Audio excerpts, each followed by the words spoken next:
네, 여러분 안녕하세요. 문선생입니다.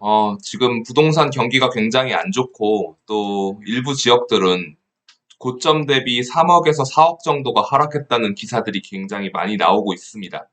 그 지역들을 그 시기, 최고가이던 시기에 매수했던 분들은 굉장히 불안한 분들도 많으실 것 같고, 이 시장을 바라보고 있는 분들이 언제쯤 이런 하락이 멈추고 반등할 수 있을지를 좀 생각해보고 싶어 하는 것 같아서 오늘 영상을 준비해 봤습니다. 영상 시청하시기 전에, 구독과 좋아요 부탁드리겠습니다. 네, 그럼 같이 보시겠습니다. 먼저, 인덕원 아파트 3억 원 하락, 이런 기사들이 굉장히 많이 나오고 있습니다. 연초부터 조금씩 나왔는데, 최고, 16억 3천만 원을 찍었던 아파트가 12억 4천만 원이 돼서 하락도 급행으로 가고 있다라는 기사가 좀 나왔는데 저는 뭐 GTX 때문에 급행이라는 거를 하락이랑 묶어가지고 이야기한 건 조금 그런 것 같습니다. 이 16억 3천만 원에 집을 사신 분도 계신데 과연 이런 말을 하는 게 조금 맞나 싶고요. 어쨌든 좀 보겠습니다. GTX 개발 호재, 집값에 과도하게 반영되었다. 이래서 조정이 오는 거다라고 하는데 지금 매일경제 기사입니다. GTX 호재 때문에 그럼 올랐던가? 이런 것부터 다시 돌아봐야 될 것 같습니다. 또 기사를 보면 조금 슬픈 기사들이 계속 나오고 있는데 GTX C 노선과 신분당선 등의 호재로 가격이 급격하게 올랐던 경기도 의왕시 어쩌고 저쩌고 나오고 나서 인덕원 프로지오 엘센트로 이게 과거에 농어촌공사 본사 자리였는데 본사가 아니었나? 여튼 뭐 그렇습니다. 거기 농어촌공사 땅을 이제 민간에 팔아서 인덕원 대우건설이죠. 프로지오를 만들었고 가보시면 굉장히 단지를 잘 만들었습니다. 아주 명품 단지로 만들어 놨는데요. 여기 소위 말하는 32평 전용 84제곱미터가 지난 5월에 최고가인 16억 3천만 원보다 3천만 원을 그러니까 작년 6월에 16억 3천만 원을 찍었는데 올해 5월에는 3억 5천만 원 하락한 12억 8천만 원의 거래가 되었다는 겁니다. 그러니까 21년도 6월에는 16억 3천만 원이었는데 이게 이제 12억 8천만 원까지 내려왔습니다. 이 기사에서 다소 좀 정정할 부분이 신분당선 호재가 아니고 인동선 호재입니다. 인덕원 동탄선이요. 일단 GTX 때문에 오른 게 맞냐라는 걸 되돌아봐야 되는데요. 먼저 인덕원 일대가 교통이 좋은 것은 사실입니다. 4호선이 지금 현재 있고요. 월곶 판교선이라는 이제 인천 지역부터 안양역을 지나서 종합운동장 그리고 인덕원역 그리고 서판교를 지나서 판교역까지 이어지는 월판선이 지나갑니다.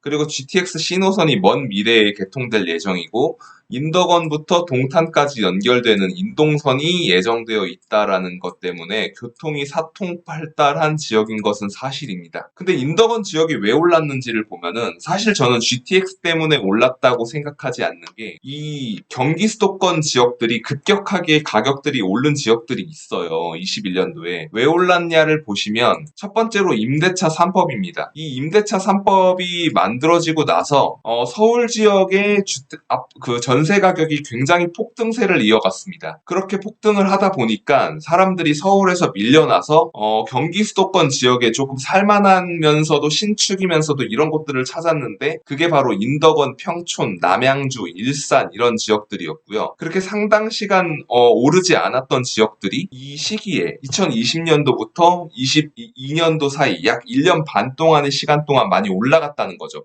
임대차 3법이 20년 6월에 나왔는데 그 이후로 전세가가 폭등을 하면서 차라리 이럴 바에는 이사 다니지 않고 집을 사자라는 그런 수요 때문에 굉장히 많이 끌어올렸다. 두 번째로 서울에는 아시다시피 신축 입주가 굉장히 부족한데요. 프로지오 엘센트로를 비롯해서 뭐 이편한 세상이라든가 평촌의 어바인 자이 같은 경우 그런 신축들이 굉장히 많이 들어오면서 사람들이 신축 선호 현상으로 외곽으로 빠져나오는 그런 수요가 몰려든 게 또 두 번째. 그리고 세 번째로는 역시나 모두가 아시다시피 코로나19 때 제로금리를 펼쳤고 정부가 수많은 지원금과 손실보상금을 풀어서 이제 민간에다 푸니까 그 돈들이 퍼지면서 20년도와 21년에 유동성 폭발을 보여주었던 것들이 세 가지 이유입니다. 사실 GTX라는 거는 이것 때문에 사람들이 인덕원에 진입하면서 굉장히 크게 염두를 뒀다면 저는 사실 그것들이 유튜브 때문이 아닌가라는 생각을 합니다.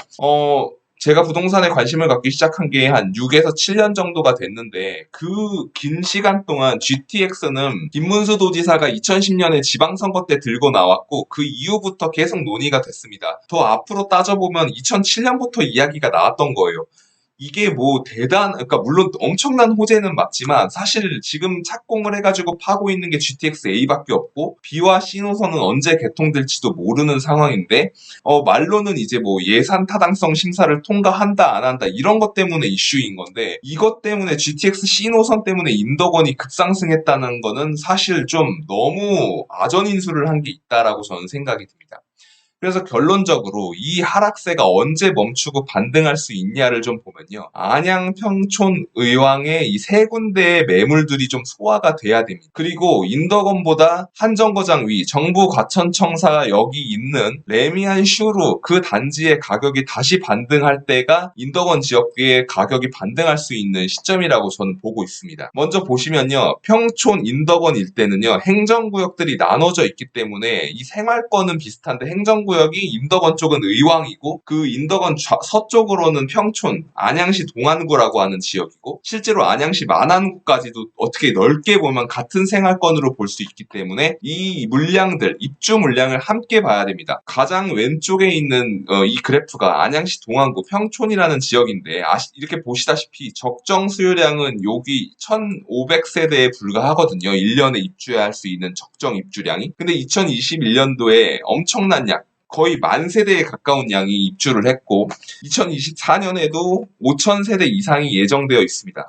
의왕시도 마찬가지인데요. 2019년, 20년, 21년 3년 동안 이제 적정 수요량을 초과하는 양이 들어왔고요. 2023년에도 또 많은 물량이 들어올 걸로 정해져 있습니다. 마지막으로 만안구, 구안양 일대를 보시면 여기도 정비 사업이 굉장히 활발하게 진행되는 곳이라서 적정 수요량, 한 해에 필요한 입주 물량은 1,100세대가 적정하다라고 하는데 이게 이제 이만큼 초과한 양이 들어오게 됩니다. 2025년까지 이 추세가 이어진다라고 보면 되겠습니다. 데이터는 아파트 실거래가 아실에서 가져왔습니다. 그러면 과천, 이제 부동산이라는 건 다 급지들이 나눠져 있고 여기보다 하나 더 위가 가격을 뚜껑을 열고 올라가 줘야지 그 다음 급지가 따라서 올라가는 이렇게 굉장히 상호 보완적인 성격을 갖고 있는데 먼저 정부 과천청사역에 레미안 슈루가 저는 기준점이 되는 단지로 보고 있습니다. 굉장히 큰 단지고 2010년경에 입주해가지고 시세를 이끌었던 굉장히 명품 단지 중에 하나입니다. 그런데 이 가격이 쭉 장기간 보합하다가 2017년도부터 치고 올라가서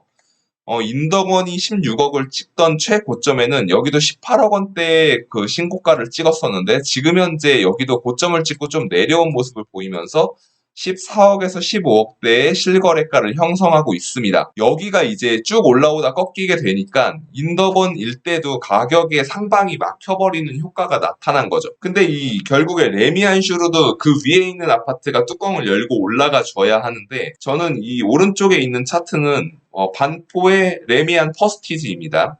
반포 레미안 퍼스티지 역시 지금 현재 35억을 돌파해서 쭉 올라가고 있지만 이렇게 급격하게 올라온 것 이후에는 다소 보합세를 보이고 있는 모습을 보이고 있습니다. 이렇게 내렸다 올랐다 내렸다 올랐다이고 거래량 자체도 많이 감소했기 때문에 지금 현재 최상급지인 반포 레미안 퍼스티지도 멈추는 모양 그리고 그로 인해서 과천 레미안 슈로도 최고점을 찍었다가 좀 하락한 모습 그러니까 연쇄적으로 인덕원 쪽도 가격이 내려올 수밖에 없는 그런 현상이 나타났다는 걸 볼 수 있습니다. 그래서 정리하자면 안양, 평촌, 의왕 일대에 매물이 소화돼야 하고 그 시점은 2025년 정도까지도 최대한 늘려서 보아야 할 필요는 있다.